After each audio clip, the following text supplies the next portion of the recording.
দিদির শ্বশুর বাড়ি কোথায়? এখানেই বরাবর? এটাই শ্বশুর বাড়ি। আচ্ছা। আর বাপের বাড়ি তো নর্থে। বাপের বাড়ি নর্থে। বাহ, নর্থ টু সাউথ, মানে তোমার তো কলকাতা ঘোরা হয়ে গেল। হ্যাঁ, এবার নুন দিচ্ছি পরিমাণ মতো। বাহ, নর্থ থেকে সাউথ দিদি একদম।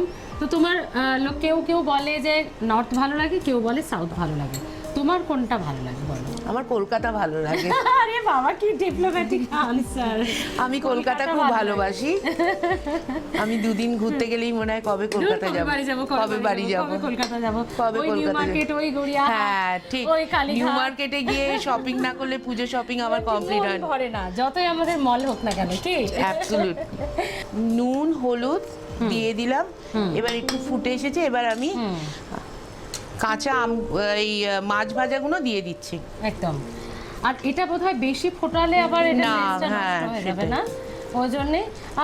খুব ইজি প্রসেস, রেসিপিটা কিন্তু দারুণ ইজি, মানে হ্যাঁ, চটপট খুব তাড়াতাড়ি হয়ে যাবে। রেডি রাখলেই কিন্তু আমাদের এটা হয়ে যাবে।